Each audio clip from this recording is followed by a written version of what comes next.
Hola, buenas noches. Bienvenidos a la sesión académica de enfermería de la Asociación Nacional de Neonatología de México. Posterior al tema, daremos tiempo para responder preguntas realizadas en el chat. Contaremos con la participación del maestro Juan Manuel Flores Alvarado. Él es licenciado en nutrición, egresado de la Universidad Autónoma de Aguascalientes, diplomado en nutrición clínica, pediátrica, especialista en educación y cuidado en diabetes, maestría en ciencias en nutrición humana en el área de especialización materno-infantil, asesor de lactancia y actualmente labora como adscrito en servicios de nutrición clínica de hospitales públicos y privados. Iniciaremos con el tema epigenética, el futuro del neonato.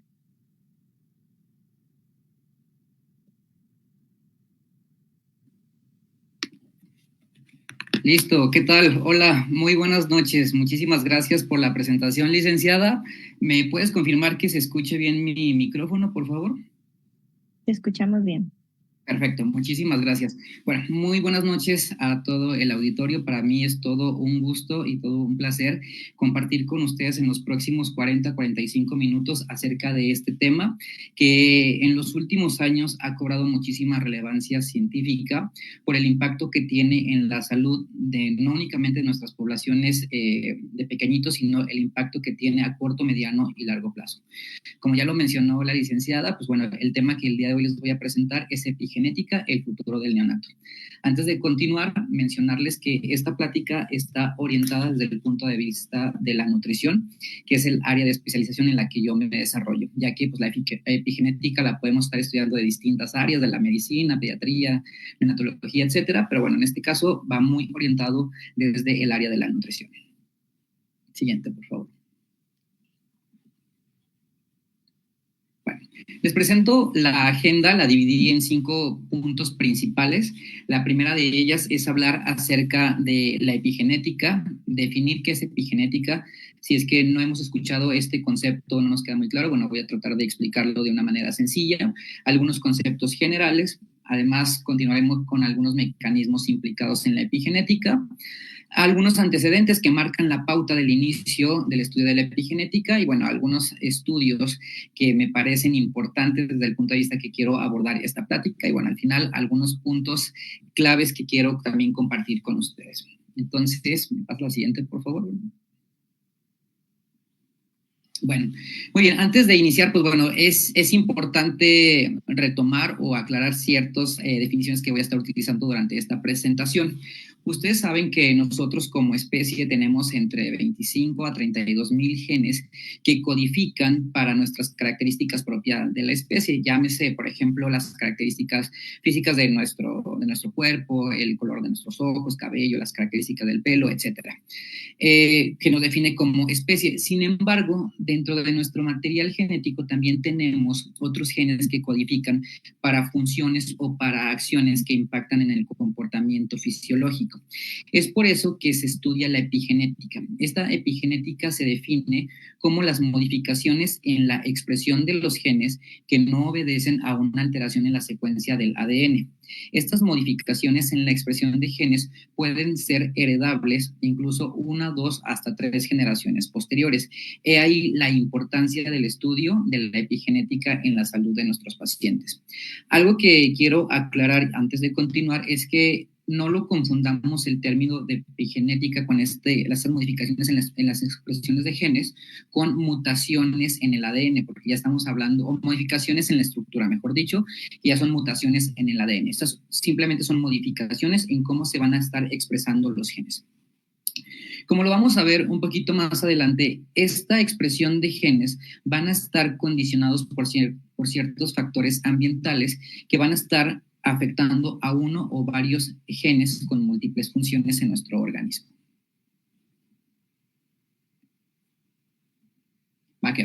Entonces, si hacemos una analogía de lo que es la epigenética, para ponerlo en términos un poquito más sencillos y poderlo entender, puede funcionar como un interruptor de luz. Ustedes saben que cuando prendemos la luz tenemos el interruptor que nos permite prender o apagar. Es algo muy similar lo que está ocurriendo a nivel molecular. Sin embargo, no ocurre de esta manera, sino como un modulador de la luz, que podemos estar modulando si queremos que se exprese más un gen o podemos estar limitando. Al final del día estos genes se van a seguir expresando, pero nosotros con los procesos epigenéticos vamos a estar modulando la expresión de ellos. Antes de continuar y de entrar con el tema ya directo de la epigenética, me gusta hacer algunos comentarios de historia que nos marcan la pauta del estudio de la epigenética. Importante mencionar a este investigador inglés, David Barker, el cual en 1986 encontró una asociación muy importante entre la malnutrición fetal, el retraso del crecimiento intrauterino y la malnutrición que estaban ocurriendo durante la infancia. En estas alteraciones que llegaban a ocurrir, pudo identificar que en las etapas de adultos, ellos llegaban a presentar enfermedades cardiovasculares. Años más tarde, este mismo autor publica el libro Origen fetal de las enfermedades del adulto, donde empezamos a hablar acerca de todas estas implicaciones que tiene la epigenética y el impacto para la salud. Haciendo un poquito más de historia, oyéndonos un poquito más atrás, uno de los principales investigaciones o principales resultados que se tuvieron y que marcan la pauta del estudio de la epigenética tiene que ver con la hambruna holandesa. Esta hambruna holandesa, que ocurre después concluida la Segunda Guerra Mundial, se vio afectada a mujeres embarazadas en distintos trimestres del embarazo. Entonces, en 1970, un investigador que se llama Rebel y colaboradores hace un estudio de corte para analizar y para estudiar estas poblaciones que nacieron de estas restricciones calórico-proteico y también de macro y de micronutrientes. Pudieron encontrar que dependiendo del trimestre donde ocurrió este episodio de hambruna holandesa, se podían observar ciertas afecciones al estado de salud en estos pacientes que ahora ya eran adultos. Encontraron algo muy interesante. En aquellos niños que tuvieron esta afección durante el primer trimestre del embarazo, encontraron que había una mayor prevalencia de sobrepeso y obesidad en comparación, por ejemplo, con aquellos niños que sufrieron la restricción de esta hambruna holandesa en el segundo o en el tercer trimestre del embarazo. Entonces, ¿qué nos hace pensar o cómo marca esto un importante hallazgo? Pues bueno, este tipo de alteraciones que ocurrieron durante el embarazo, durante esta etapa, nos menciona que hay ciertas ventanas críticas donde el impacto que se tiene a nivel de salud o el impacto que se tiene a nivel nutricional va a desencadenar y va a tener consecuencias que pueden ser favorables o no en edades posteriores. Es por eso que hoy reconocemos y conocemos estas ventanas críticas que ya son ampliamente estudiadas y que ya se conocen. Estas ventanas críticas se conocen como los primeros 1000 días del embarazo. Ustedes lo pueden observar en esta imagen, los primeros 1000 días de vida, que corresponden a los 270 días del embarazo, los 365 días del primer año de vida, que incluye obviamente la lactancia materna y la alimentación complementaria, así como los segundos 365 días del segundo año. Se reconoce el impacto a nivel de salud, de nutrición. ¿Cómo es que si nosotros tenemos una adecuada participación como profesionales de la salud durante estas ventanas críticas que tenemos, vamos a tener diferentes desenlaces favorables para nuestras poblaciones? La Organización Mundial de la Salud reconoce a los primeros 1000 días de vida como una excelente ventana que tenemos para poder tener esta participación con nuestros pacientes y poder favorecer al estado de salud de ellos. Hoy estos primeros 1000 días de vida se están extendiendo incluso a los primeros 2000 días de vida, ya que van más allá porque podemos encontrar que todavía hay oportunidad para hacer algunos cambios tanto en la dieta, en la nutrición, en el estado de salud, que va a tener afecciones positivas en el estado de salud de nuestras poblaciones. Es por eso que hoy también se reconoce, y ustedes lo conocen perfectamente, que en aquellas mujeres que desean embarazarse, pues bueno, estamos buscando que tengan un estado de nutrición óptimo desde antes del embarazo y no una vez ya iniciado esto. Esto también aplica obviamente para poblaciones de varones, que también tener un estado de nutrición y de salud adecuado. Y bueno, no dejemos a un lado toda la parte del desarrollo neurológico y cerebral que sigue ocurriendo en los pequeñitos a partir del segundo año de vida. Es por eso la importancia de los primeros 1000 y 2000 días de vida. Ok. Hay ciertas variables que están modificando la epigenética a la cual nosotros estamos expuestos. Afortunadamente, hay algunas variables que pueden ser modificables, como lo puede ser, por ejemplo, el ejercicio, la dieta o evitar el uso de tabaco. Sin embargo, hay algunas otras variables que vamos a estar expuestos por el medio ambiente, como puede ser, por ejemplo, las radiaciones, la exposición a algunos agentes que son carcinógenos, también incluso el estrés de nuestra vida diaria, de nuestras actividades, puede estar afectando de una manera negativa a nivel epigenético. Entonces, por nuestra parte, hay algunas variables que sí podemos estar modificando y que podemos utilizar a nuestro favor.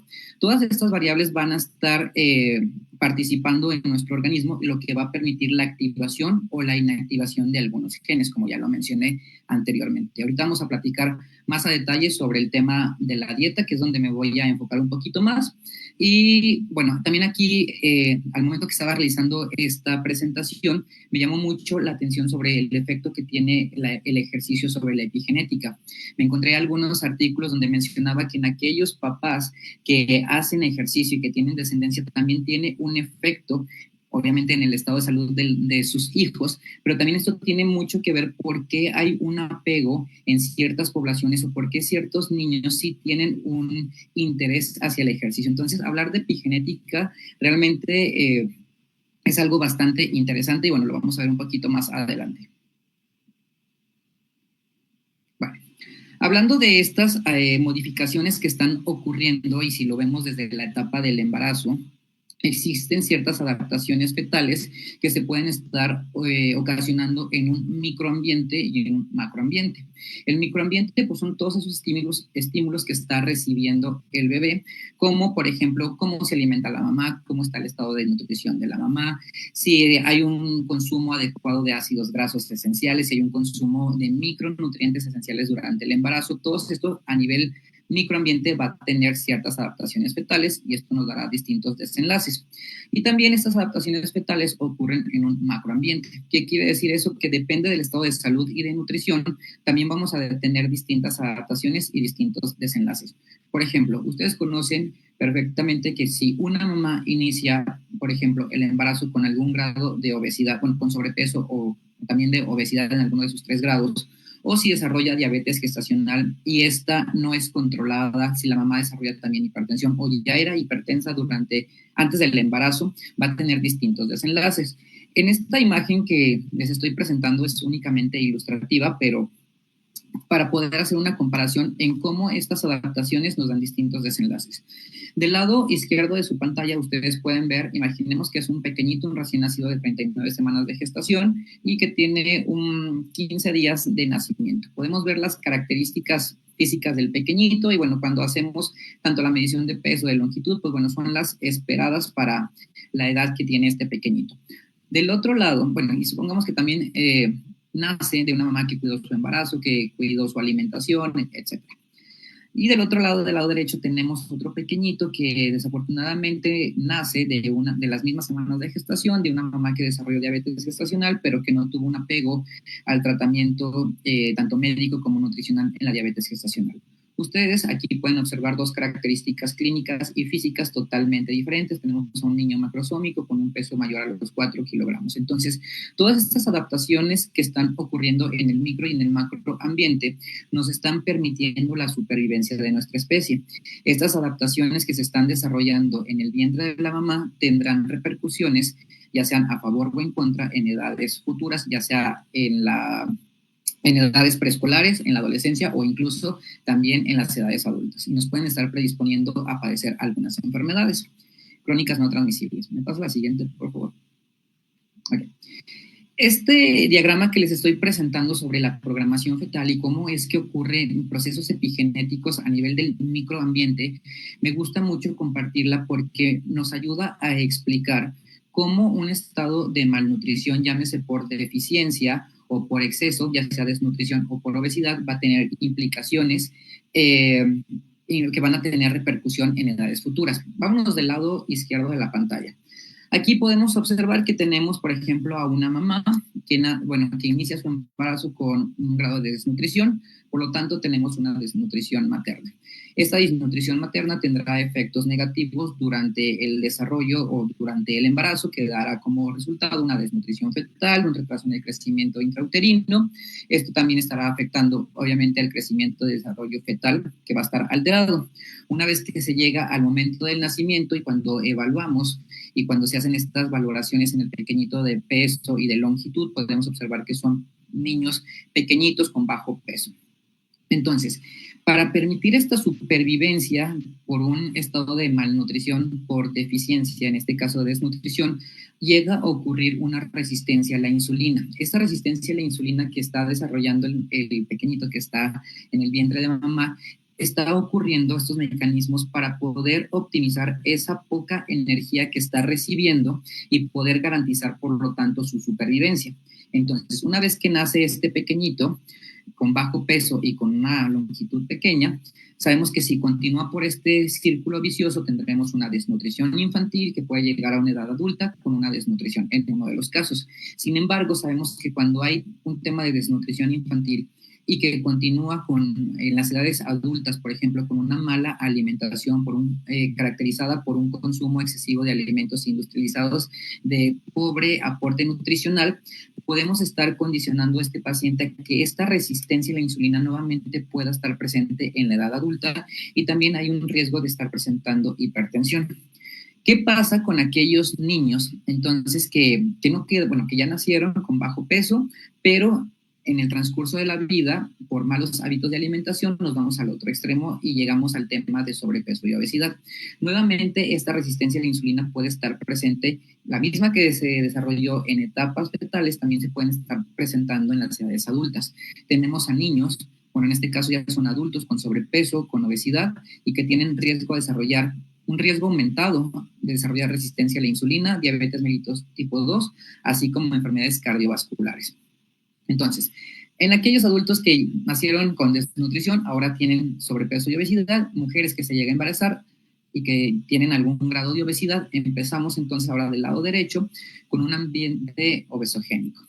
Las mamás con algún grado de obesidad tendrán entonces algunas adaptaciones en su organismo que se van a caracterizar principalmente por una hiperglucemia gestacional.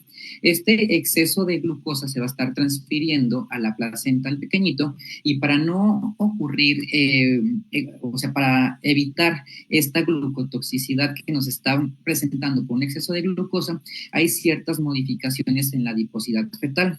Esta adiposidad fetal se ve alterada cuando hay una hiperplasia y una hipertrofia de los adipocitos. ¿Qué quiere decir eso? Que ahora tenemos mayor número de células adiposas, pero también al tener mayor número también son células más grandes que van a estar permitiendo entonces mayor cantidad de triglicéridos. Recuerden que todo el exceso de glucosa se transforma en triglicéridos y nosotros tenemos mayor número de células más grandes y por lo tanto mayor número de depósitos para que se esté acumulando esta energía que nos está utilizando.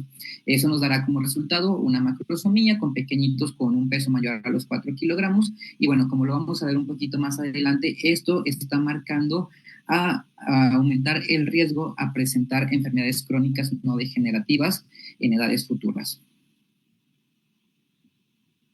Okay.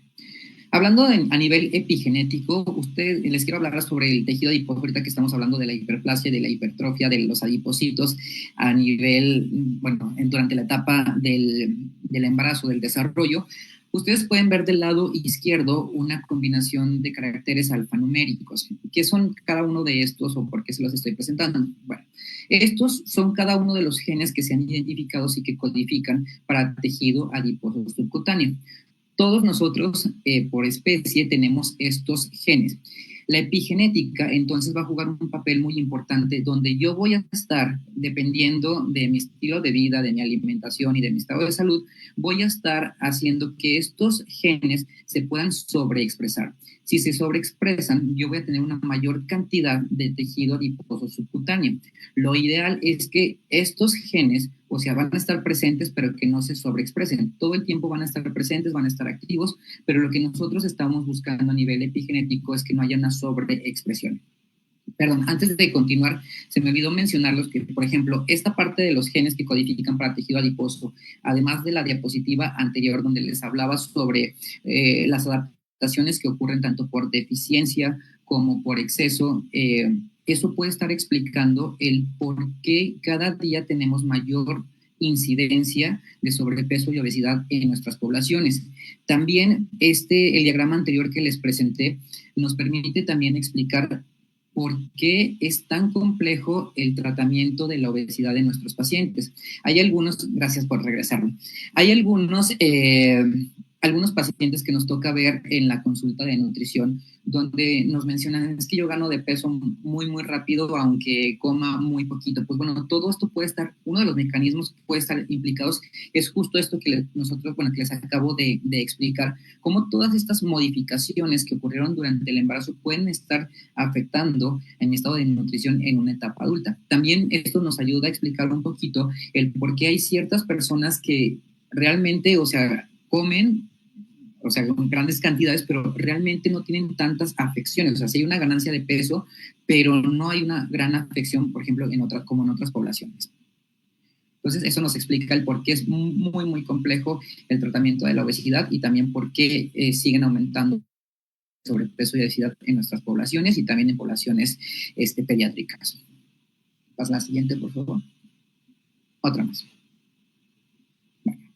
Entonces, hablando de lo que está ocurriendo de una manera general durante el embarazo, sabemos, y bueno, ya se los mencioné, que esto nos puede estar condicionando una programación metabólica. Pero bueno, la buena noticia es que no todo está perdido y que todavía tenemos una ventana crítica que nos va a permitir revertir esos efectos negativos que pudieron haber estado ocurriendo durante el embarazo. Y esta gran ventana que tenemos, que ustedes ahí ya la están viendo en la imagen, me estoy refiriendo específicamente a la lactancia materna. La lactancia materna es la estrategia más eficaz, económica, accesible y todos los adjetivos positivos que podamos encontrarle, que nos puede estar ayudando también al tema de programación metabólica, poder revertir esos efectos negativos que ocurrieron durante la etapa gestacional y también nos da factores de protección versus enfermedades crónicas no transmisibles en edades adultas. Todo esto teniendo obviamente un impacto ambiental en nuestro estado de salud y de nutrición. ¿Me pasa la siguiente, por favor? Entonces, antes de empezar a hablar acerca del tema de cómo es que interactúa ciertos nutrientes presentes en la leche materna, necesito hacer como este paréntesis y hablarles acerca de la genómica nutricional, que esto de hecho es el futuro de la nutrición. La genómica nutricional tenemos dos áreas principales, que es la nutrigenética, que es aquella que se relaciona o que estudia cómo la información genética que yo tengo en mi ADN va a permitir la utilización o no adecuada de ciertos nutrientes. Es cuando hablamos, por ejemplo, acerca de los polimorfismos. Hay distintos polimorfismos que ya se han estudiado en nuestra población mexicana, por ejemplo, este polimorfismo de la tetrahidrofolato reductasa, que nos permite que en ciertas poblaciones mexicanas no haya la utilización adecuada de los grupos folatos. Entonces, va más allá y nos permite hacer una dieta o una nutrición adecuada para nuestros pacientes dependiendo de los polimorfismos que puede estar presente. De esta manera nosotros podemos identificar qué nutrientes podemos estar utilizando, podemos estar utilizando de una manera óptima y con cuáles sí tenemos un poquito bueno, estamos batallando para la utilización o para su biodisponibilidad a nivel de nuestro organismo. Y del otro lado de la pantalla tenemos a la nutrigenómica, que es aquí donde se estudia la interacción que existe entre los nutrientes presentes en los alimentos, en este caso en la leche materna, y cómo me va a ayudar a la expresión de estos genes. Recuerden que no hay ninguna modificación estructural en el ADN, sino me va a permitir conocer que estos genes se puedan estar expresando o se puedan estar limitando. Todo esto es el futuro de la nutrición y ahorita lo que les voy a platicar es el impacto de los epinutrientes de la leche materna sobre la expresión génica y obviamente su efecto epigenético. Bueno, Hablar de estos mecanismos epigenéticos únicamente se los quiero mencionar porque, bueno, son a nivel molecular y, pues, bueno, para fines de esta plática únicamente quiero que ustedes los identifiquen. Estos mecanismos epigenéticos ya son estudiados, por ejemplo, la modificación de las histonas es cómo se envuelve, cómo se enrolla este material genético en las proteínas. También se conoce otro de los mecanismos epigenéticos muy importantes y que la leche materna contiene gran cantidad de microRNA, que son estas estructuras que se pegan al RNA mensajero. Recuerden que esto ya tiene la información, el RNA mensajero ya tiene la información para codificar. Entonces, la leche materna, al contener microRNA, va a silenciar esta codificación y por lo tanto no hay la expresión de ciertas proteínas. Hablando también de otros mecanismos epigenéticos, tenemos a la metilación del DNA. La metilación del DNA ocurre silenciando al genoma y por lo tanto, al haber una mayor metilación, vamos a inhibir la codificación o la expresión de estos genes. Entonces, recuerden, mayor metilación, menor expresión de genes, ¿va? Porque lo voy a estar mencionando en las próximas diapositivas para que no los vaya a confundir. También estos mecanismos epigenéticos es muy importante que no trabajan como aislados, sino que es una combinación de estos mecanismos y que la nutrición juega un papel muy importante en estos mecanismos. Es por eso que en la siguiente diapositiva, ¿de dónde vienen estos grupos metilos que nos ayudan a la metilación del DNA? Pues bueno, en la siguiente diapositiva, por favor, aquí, es de dónde obtenemos estos grupos metilo.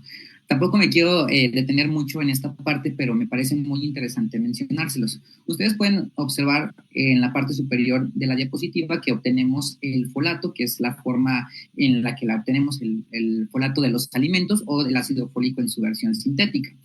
Una vez que nosotros lo consumimos, ocurren ciertas modificaciones por enzimas a este folato y a nivel celular vamos a obtener distintos metabolitos. Aquí podemos observar en tercer nivel al tetrahidrofolato. Este tetrahidrofolato va a participar por medio de acción enzimática y también la participación de otras vitaminas del complejo B, como por ejemplo puede ser la piridoxina, para la obtención del 5,10-metiltetrahidrofolato.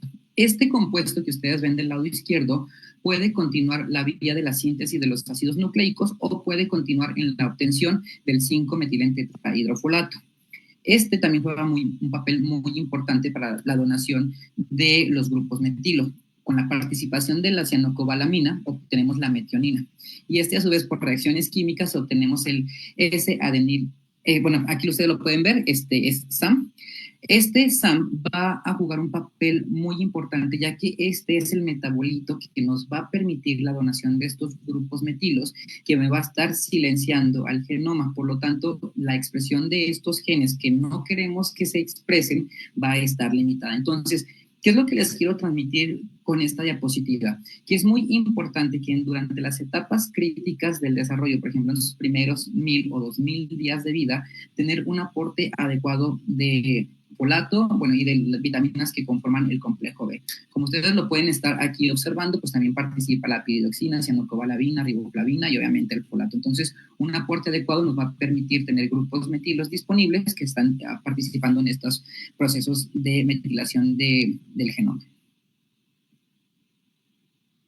Entonces, haciendo un resumen, ya para no estar hablando tanto de nivel molecular, tenemos el ADN con la información genética, sabemos que ciertas partes de esta información van a codificar, hay una transcripción, obtenemos un RNA mensajero que, bueno, después se traduce y nos da la formación de cada uno de los aminoácidos para que se puedan conformar una cadena de aminoácidos, dando como resultado una proteína. Recuerden que las proteínas a nivel fisiológico no únicamente tienen la función de estructura, sino que también participan en otros procesos como lo pueden ser enzimático para procesos bioquímicos, también pueden funcionar como receptores celulares, factores de crecimiento, incluso también la interacción con otras moléculas como pueden ser en el sistema inmunológico.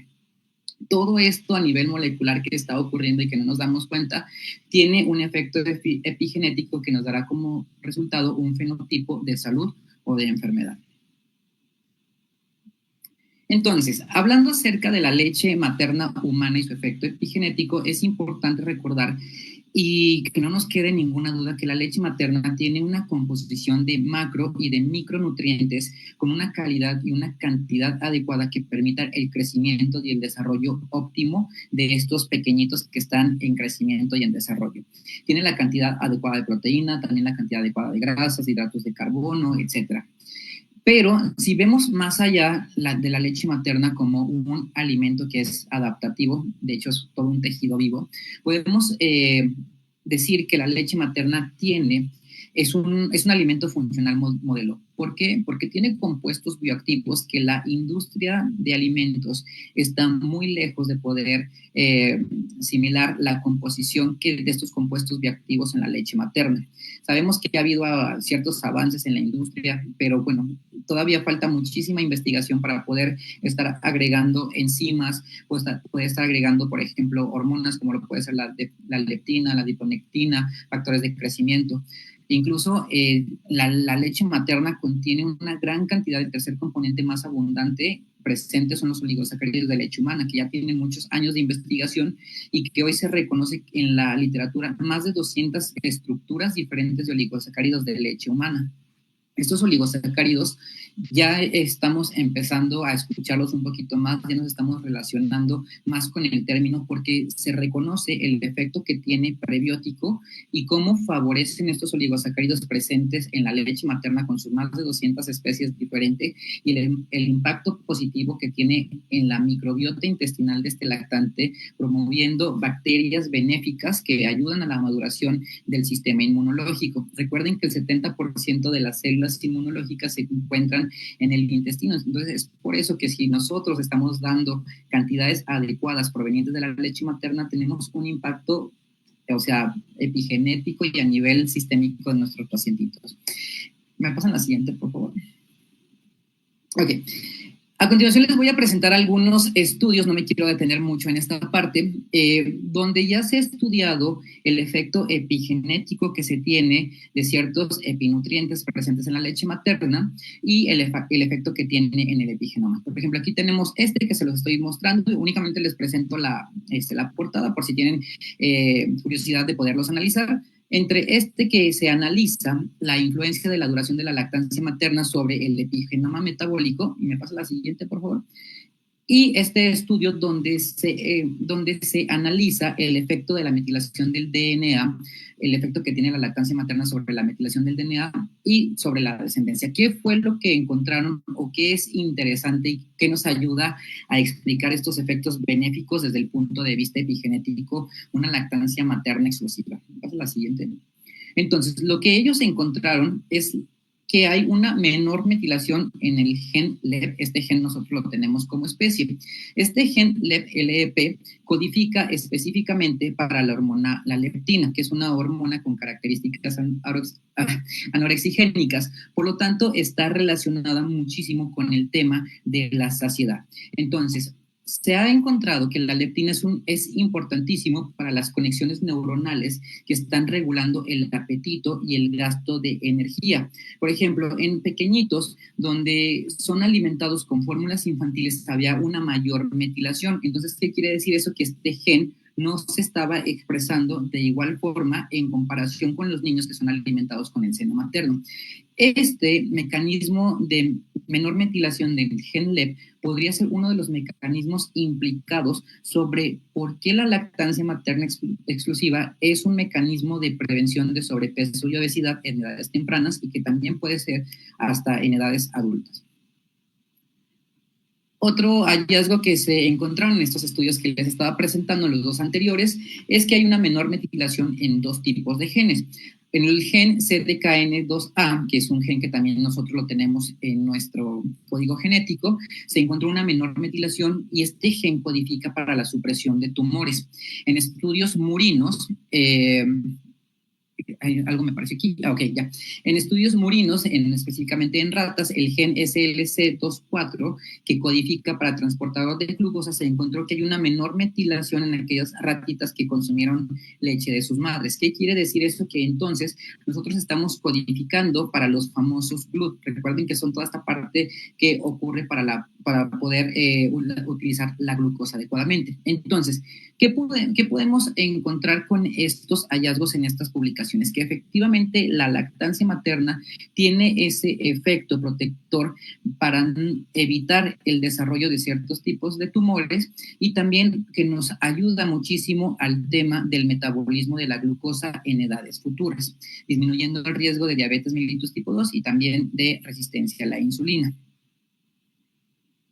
En caso contrario, también se encontraron, por ejemplo, qué es lo que ocurre cuando hay una mayor metilación. Recuerden, y aquí quiero hacer un paréntesis, que no quiere decir que menor metilación es mejor o mayor metilación. Todo va a depender del gen que se está estudiando.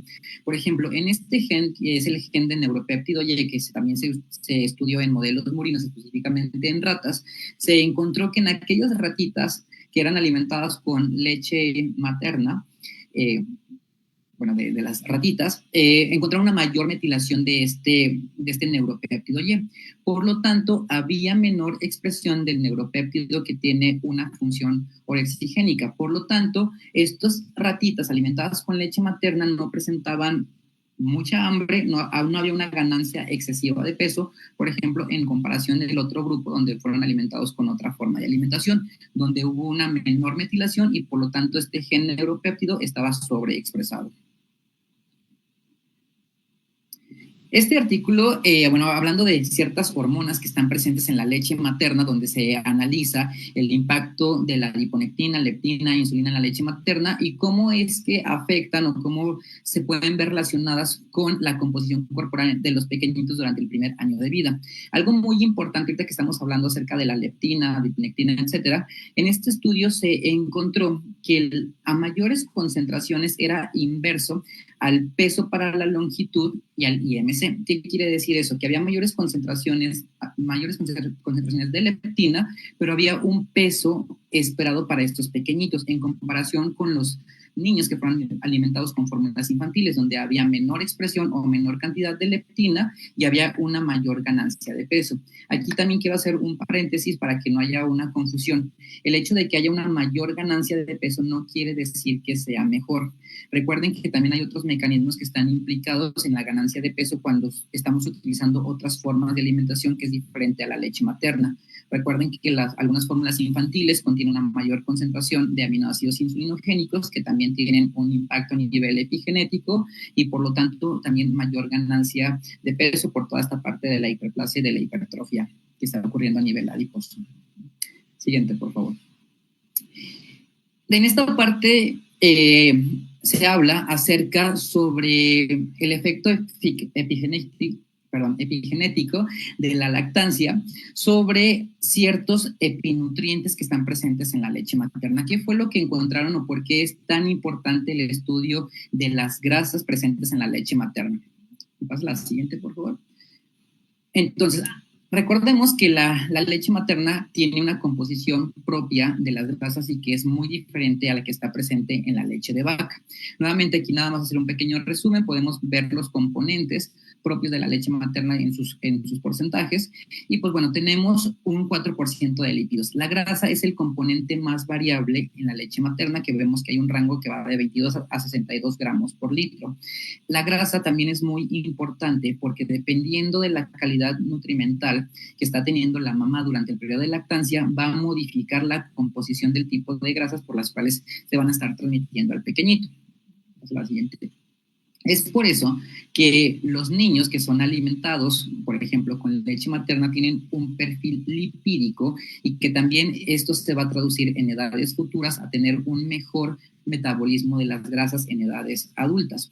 Ustedes pueden observar en esta gráfica que la leche de vaca se caracteriza por tener mayor concentración de ácidos grasos saturados y menor concentración de mono y poliinsaturados, a diferencia de la leche materna.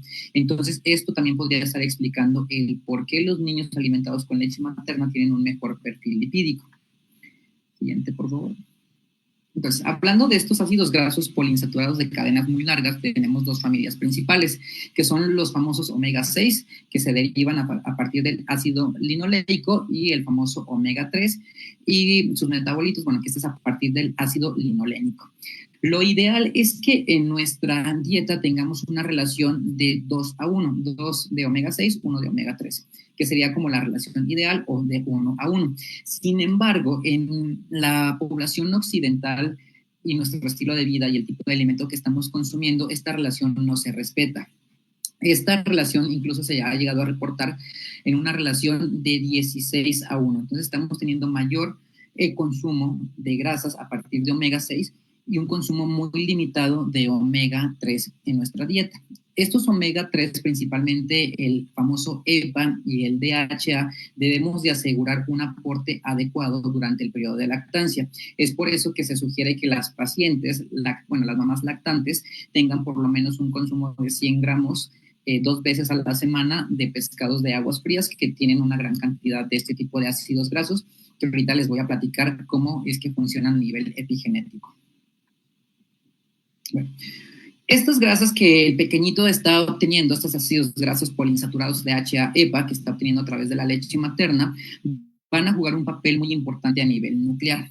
Ustedes aquí pueden observar del lado izquierdo de la pantalla está el ácido graso que llega a la célula, ingresa al interior de la célula, al citoplasma, pero necesita un transportador, necesita unirse a una proteína que permita el ingreso a nivel nuclear. Esto se va a unir a su receptor de ácidos grasos. Una vez dentro del núcleo, se va a unir a otra proteína que es la PPAR, que va a permitir tener acciones a niveles nucleares. También aquí juega un papel muy importante el retinol o la vitamina A. Esta vitamina A ingresa al interior del citoplasma y para poder ingresar al interior del núcleo es necesario la participación de su transportador de retinol, que es el RXR. Estos, una vez dentro del núcleo, van a formar un heterodímero que van a tener un efecto a nivel nuclear epigenético. ¿Qué va a estar ocurriendo? Pues bueno, estos ácidos grasos importantísimos en la nutrición infantil va a estar permitiendo una captación y un metabolismo adecuado de los lípidos. ¿Qué quiere decir eso? ¿Cómo lo podemos traducir? Que tenemos un mejor metabolismo de los lípidos, disminuyendo el riesgo de hipertrigliceridemia, menores concentraciones de LDL y mayores concentraciones de HDL en edades futuras. También todos estos mecanismos a nivel nuclear nos van a permitir una homeostasis de la glucosa y obviamente todos los efectos antiinflamatorios ya conocidos por el famoso omega 3. Hablando de estos epinutrientes, como lo pueden ser el DHA y el EPA, cuando estamos durante el periodo de la presentarles esta gráfica o este esquema para hacer énfasis en los ácidos grasos trans y cuál es el efecto que tienen durante el periodo de lactancia. Se ha encontrado que en aquellas poblaciones donde están en lactancia y hay un consumo elevado de productos industrializados con grandes cantidades de ácidos grasos trans, a nivel epigenético hay una inhibición de estas enzimas que es FATS1 y FATS2, las cuales están relacionadas con la elongación y la saturación de estos ácidos grasos. Por lo tanto, no va a permitir o va a disminuir las concentraciones de EPA y de DHA en la leche materna. Entonces, ojo, hay que limitar, ustedes que tienen contacto con mamás, ustedes primer contacto y nosotros como nutriólogos, siempre limitar el consumo de estos ácidos grasos trans, independiente de la etapa de la vida, no tenemos efectos benéficos para la salud de este tipo de ácidos grasos industrializados.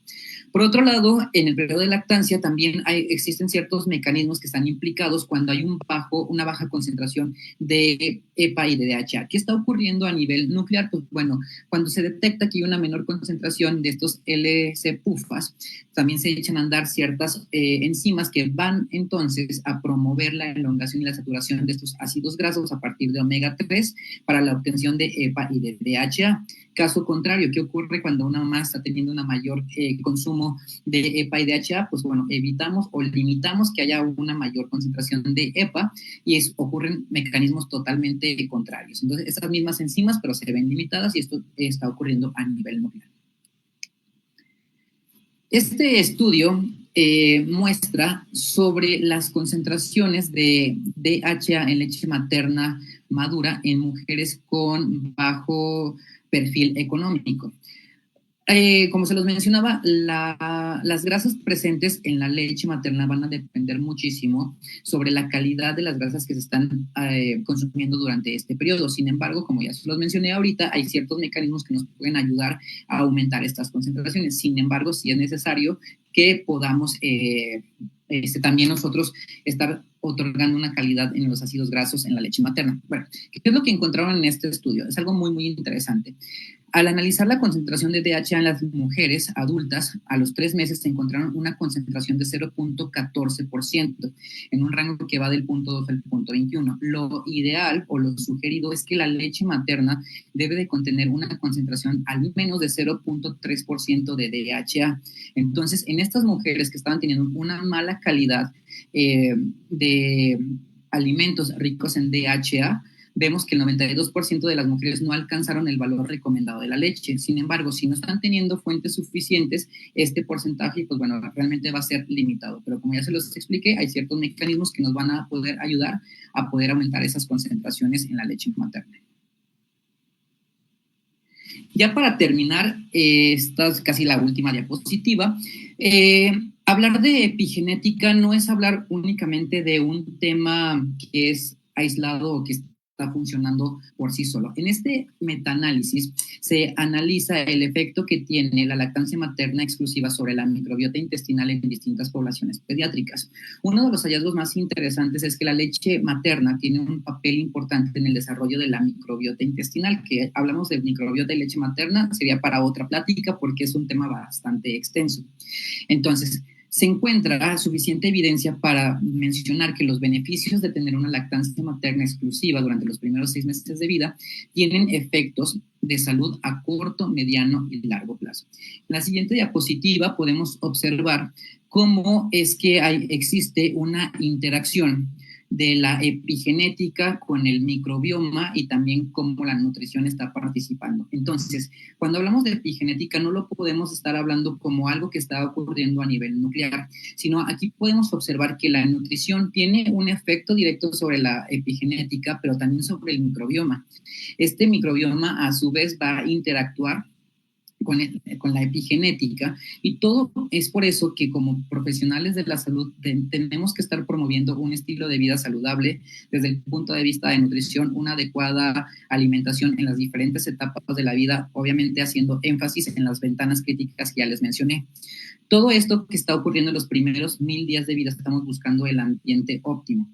Cuando existe alguna alteración, tanto en la epigenética, como se los mencioné, como en el microbioma, podemos estar observando también factores de riesgo para desarrollar obesidad, diabetes, alergias, asma e incluso algunas alteraciones autoinmunes. Entonces, aquí nuevamente reforzamos el porqué de la importancia de los primeros 1000 días de vida y la importancia que tiene, por lo tanto, la nutrición, la epigenética y, bueno, del microbioma y la microbiota. Pues, bueno, hay muchísimo que hablar, pero también están todos interactuando al mismo momento. Entonces, estamos buscando que nuestros pacientes tengan lo mejor en estos 3 aspectos, 3 grandes áreas, para poder fomentar un estilo de vida saludable y efectos benéficos para la salud. Entonces, ¿cuál es el fin o cómo yo puedo llevar a cabo en mi práctica clínica la epigenética? Sabemos que no vamos a hablar con nuestros pacientes sobre los mecanismos que están ocurriendo a nivel del núcleo y que de la metilación del ADN, etcétera. Obviamente eso nosotros no lo vemos, pero ¿qué sí podemos hacer como profesionales de la salud? Muy fácil, promover la lactancia materna exclusiva durante los primeros 6 meses de vida y poderla prolongar el mayor tiempo posible. Sabemos que los primeros 6 meses de vida, con toda la evidencia científica que hay publicada, no cabe duda de los efectos benéficos que tienen. Incluso después de los 6 meses, recuerden que sigue aportando el 50% de macro y de micronutrientes que los pequeñitos requieren, pero a partir del año, de los 2 años, de los 3 años, sigue teniendo efectos positivos y de protección para los pequeñitos. Entonces, el compromiso que nosotros tenemos como profesionales de la salud, independiente del área, es siempre estar promoviendo la lactancia materna. El día de hoy se lo estaba platicando a partir del punto de vista epigenético, o sea, cómo nosotros, si hacemos una buena promoción y nuestra mamá se convence de los beneficios, además de los que ya ampliamente se conoce, pero si nos llevamos como ese conocimiento que la indicación o la sugerencia que yo le estoy dando a la mamá para que pueda promover la lactancia materna tiene un efecto hasta nivel molecular que a veces ni siquiera nos estamos dando cuenta. Entonces, es por ello que tenemos que proteger y prolongar la lactancia materna como el gol estándar de la alimentación de nuestros neonatos y también de nuestros infantes. Hay que promoverla, la protección, hay que promoverla ya que nos protege contra algunas enfermedades infecciosas y no transmisibles, como ya lo vimos, durante distintas etapas de la vida. Es muy importante que apoyemos desde cualquier área en la que nosotros nos desarrollemos a las mamás para que ellas puedan amamantar de una manera adecuada y óptima y pues bueno, siempre poderlas apoyar y siempre poderlas orientar para tener una lactancia materna exclusiva. Y bueno, hoy se los platiqué estos efectos epigenéticos que muchas veces no los vemos, pero con el hecho de yo estarla promoviendo y convencer a la mamá que es lo mejor que puede estar otorgando a su pequeñito, creo que la tarea vamos cumpliéndola. Y por último, pues bueno, nada más les dejo esta imagen porque recordemos nuestras clases de bioquímica y lo complejo que eran las vías metabólicas y luego si lo llevamos a biología molecular, qué es lo que está ocurriendo a nivel del núcleo, etcétera. Pero bueno, ¿cuál es el mensaje de esto? La lactancia materna va a tener implicaciones moleculares, celulares, etcétera. Entonces, la lactancia materna es el principal mecanismo epigenético protector que está planeado por la naturaleza. Como se los mencioné, es la estrategia más eficaz que tenemos de protección para versus ciertas enfermedades que podemos estar desarrollando.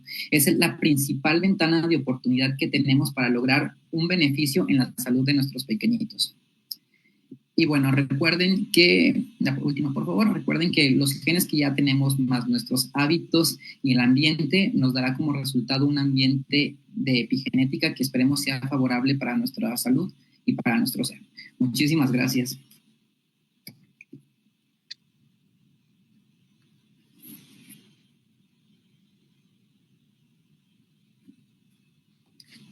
Muchas gracias, Juan Manuel. Creo que indudablemente nos hace darnos cuenta de la importancia de la lactancia y no solamente eso, sino a las compañías de enfermedades materno-infantil, al ginecólogo, a quienes estamos en primer nivel, es impulsar la alimentación sana en las mamás. Y aquí esto va a impactar en la vida de nuestro neonato enfermo y el insano. Tenemos un par de preguntas que nos hace el auditorio. ¿Es necesario la suplementación de ácidos grasos durante la lactancia materna? Bueno, como tal, la suplementación como ácidos grasos, si lo vemos desde el punto de vista de la nutrición, si nosotros tenemos una fuente adecuada de estos ácidos grasos, nosotros no necesitamos una suplementación. Como se los mencionaba, se recomienda en la población, por ejemplo, en las mamás que están en el periodo de lactancia, un consumo de 1 a 2 porciones de 100 gramos de pescados de aguas frías. Sin embargo, hay un problema muy importante que muchas veces estas pescas pueden estar contaminadas con metales pesados. Entonces, estos metales también se pueden estar transmitiendo a la leche materna. Podemos optar por ciertas fuentes vegetales. El problema de las fuentes vegetales es que obtenemos omega 3 y no estamos obteniendo DHA principalmente, o sea, a nivel de nutrición, este omega 3 se convierte muy limitado a EPA y después a DHA. Entonces, ¿cuál sería la sugerencia? Fuentes adecuadas de vegetales de omega 3 o la suplementación de por lo menos 200 miligramos, de 200 a 250 miligramos de DHA o el consumo de microalgas. Pero bueno, creo que en la población es un poquito complejas, pero bueno, si tenemos fuentes vegetales podemos estar teniendo un buen aporte de DHA presente en la leche materna. Tenemos otra pregunta que es, ¿cuáles son los efectos de los oligosacáridos de la leche materna en la lactancia de la microbiota del bebé? En este caso, bueno, se ha estudiado muchísimo sobre el efecto que tienen los oligosacáridos de la leche humana. Les platicaba que en la literatura mencionan entre 150 a 200 diferentes especies de oligosacáridos. Los oligosacáridos tienen un efecto prebiótico que llegan intacto al intestino de este pequeñito. Al llegar intacto se vuelve un alimento de la microbiota intestinal, promoviendo la proliferación de bacterias o de microorganismos benéficos en la microbiota de este infante. Al tener una microbiota saludable, sabemos que también va a tener un efecto positivo a nivel inmunológico. También se ha comentado, se ha estudiado sobre el efecto que tiene en la maduración de la mucosa intestinal, también disminuye la permeabilidad intestinal y pues bueno, permite también los oligosacáridos que haya una mucosa saludable que recubre a todo el tracto gastrointestinal. Entonces, realmente los oligosacáridos es como el futuro de lo que vamos a estar escuchando próximamente, pero bueno, en grandes rasgos, eso es lo que podría estar ocurriendo. Y por último, ¿cuál es la cantidad segura o permitida de ácidos grasos trama en la lactancia para que no represente efectos negativos en la salud de los lactantes? Ya, bueno, como tal, no hay una sugerencia bueno, sabemos que en nutrición tenemos ciertos rangos para ácidos grasos poliinsaturados, monoinsaturados, etcétera, pero realmente los ácidos grasos trans hay que limitarlos y si es posible evitarlos no únicamente durante la lactancia, sino durante todas las etapas de la vida. Son ácidos grasos que desafortunadamente nosotros no podemos metabolizar y hay efectos negativos a nivel celular. Entonces, la sugerencia es, mamás, en periodo de lactancia, limitar consumos de alimentos industrializados. Importante también verificar el etiquetado de los alimentos, la información nutrimental para saber cuántos ácidos grasos está aportando cierto tipo de alimentos. Me estaba encontrando en ciertas publicaciones donde se reconoce que, me parece que decía, no les quiero decir un dato incorrecto, pero me parece que eran como 4.5 gramos de ácidos grasos trans, ya se veía que hay un efecto negativo en la salud de los lactantes. Entonces, por favor, hay que limitarlos y de preferencia no consumirlos en nuestra dieta. Perfecto. Bueno, con esto concluimos la sesión mensual. ¿Algo más que gustas compartirnos, Juan Manuel? Muchísimas gracias, nada más agradecerles por el tiempo, la verdad es que me apasiona muchísimo el tema de hablar de la lactancia materna y pues bueno, vuelvo a mencionarles de siempre promover la lactancia materna desde nuestras áreas de especialidad en la que nos encontremos como la mejor y única fuente de alimentación para nuestros pequeñitos, nada más. Muy bien, les pedimos a todo nuestro auditorio escanear el código QR para hacer una evaluación y un pase de lista de esta sesión del mes de junio. Muchas gracias. Buenas noches.